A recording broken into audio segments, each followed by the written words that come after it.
بہرحال والدہ بتاتی تھی کہ پارا بچپن میں اگر ضد پر اڑ جاتی تھی تو اپنی بات منوا کر چھوڑتی. وہ الگ بات ہے کہ جب جوان ہوئی تو اس کی ایک ضد ایسی تھی کہ والدین اس کے سامنے ڈٹ کر کھڑے ہو گئے. یہاں تک کہ اپنی ہر ضد منوانے والی پارو کو اپنے دل پر پتھر رکھنا پڑ گیا. یہ ایسا پتھر تھا جس کے بوجھ نے اسے نڈھال کر دیا. یہ بات کسی اور نے نہیں، خود پروین نے اپنے الفاظ میں بھی کر دی. چلنے کا حوصلہ نہیں، رکنا محال کر دیا. رکنا محال کر دیا. عشق کے اس سفر میں تو مجھ کو نڈھال کر دیا. اس تھکا دینے والے سفر سے آگے چل کر پردہ اٹھائیں گے، لیکن ابھی بات پروین کے بچپن کی. والدہ کے مطابق بچپن ہی سے پروین بہت حساس تھی. اس کا کوئی پرندہ یا پالتو جانور مر جاتا تو دیر تک روتی رہتی، پھر اسے باقاعدہ زمین میں دفن کرتی کہ کہیں اسے کوئی جانور نہ کھا جائے. پروین کو گھریلو کام کاج کرنا بالکل پسند نہیں تھا.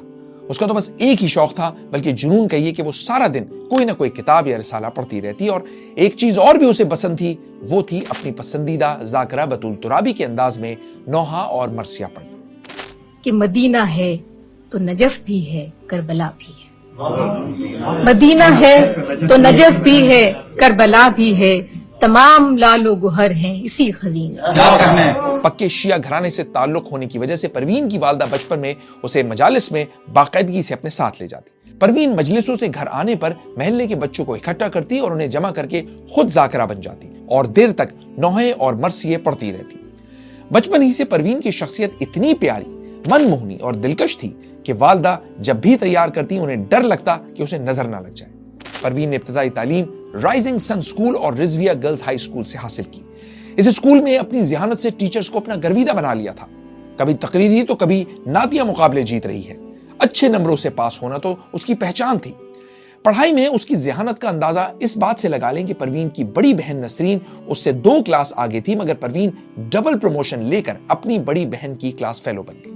اسی اسکول کی ایک ٹیچر نے پروین شاکر کے بارے میں ایک پیش گوئی لکھ کر کی تھی. وہ پیش گوئی کیا تھی، کیا وہ سچ ثابت ہوئی، یہ بھی آپ کو آگے چل کر بتائیں گے. ابھی چلتے ہیں نوعمر پروین شاکر کی زندگی کے ایک اہم واقعے کی طرف.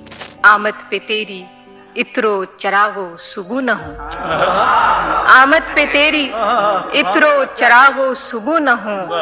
اتنا بھی بود و باش کو سادہ رہو.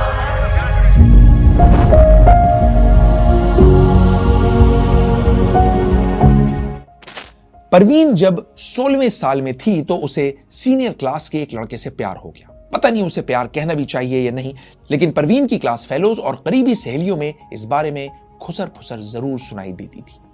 مگر شاید یہ جوانی کی ایک لہر تھی جو جلد ہی معمول پر آ گئی. معروف ادیب عرفان جاوید نے اپنی کتاب سرخاب میں لڑکپن کی اس محبت کو ناکام مجنونانہ سا عشق کہہ کر پکارا ہے. اس کتاب میں انہوں نے پروین شاکر کی ذہانت کا ایک واقعہ بھی لکھا ہے. جب وہ سر سید گرلز کالج کراچی میں پڑھ رہی تھی، ان دنوں مختلف کالجز کی لڑکیوں کے درمیان شعری مقابلہ ہو. یہ وہ زمانہ تھا جب پروین پوری طرح شاعری سے واقف نہ تھی، مگر نہ صرف مقابلے میں حصہ لیا بلکہ پہلا انعام بھی جیت لیا. یہ نظم ایسی تھی جس نے کالج کی ہر لڑکی کو متوجہ کر لیا.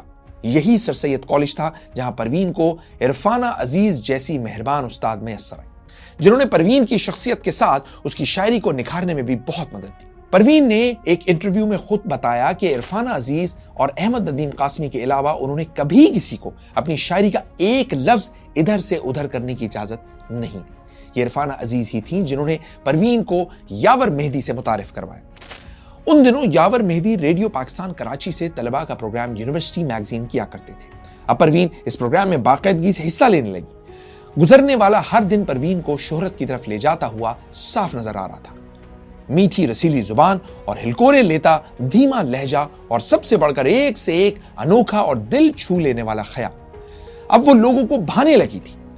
ریڈیو کے دنوں میں ایک ایسا واقعہ پیش آیا جس سے ریڈیو کا پورا عملہ پروین کی شاعرانہ صلاحیتوں کا گرویدہ ہو گیا. ہوا یہ کہ ایک دن یاور مہدی نے شہر کے کئی شعراء اور طالب علموں کو جمع کیا، سب کو ایک مصرع طرح دیا اور انہیں 3 گھنٹوں کا وقت دے کر غزل لکھنے کا چیلنج دیا. پروین شاکر کے بقول انہیں فی البدی شاعری لکھنا کبھی پسند نہیں رہا. شاعری کوئی مشینی چیز نہیں، یہ تو حالات اور واقعات اور محسوسات کا نام ہے، مگر پھر بھی انہوں نے یہ چیلنج قبول کر لیا. پھر دیکھتے ہی دیکھتے پورا کمرہ خالی ہونے لگا. صرف 5 لوگ باقی رہ گئے، جن میں یاور مہدی، پروین شاکر اور 3 لوگ اور تھے. پھر وہی ہوا، پروین شاکر نے بازی مار لی. اس دور میں پروین شاکر کو مختلف ادبی شخصیات سے ملنے جلنے کا بھی موقع ملا جنہوں نے اس کے اعتماد میں اضافہ کیا. خاص طور پر ابن انشا کے ساتھ پروین کا پروگرام بہت زیادہ پسند کیا گیا. کہتے ہیں دوسروں کی چوٹ کا درد ایک حد تک ہی محسوس کیا جا سکتا ہے، لیکن چوٹ کی اصل شدت کا تب پتہ چلتا ہے جب انسان کے اپنے وجود پر زخم لگے. شاعروں کی زندگی ویسے بھی بڑی ٹریجک ہوتی ہے. پروین شاکر کی زندگی میں بھی وہ لمحہ آ گیا. پروین اب حقیقی محبت کی نرم اور گرم آنچ سے سلگنے لگی.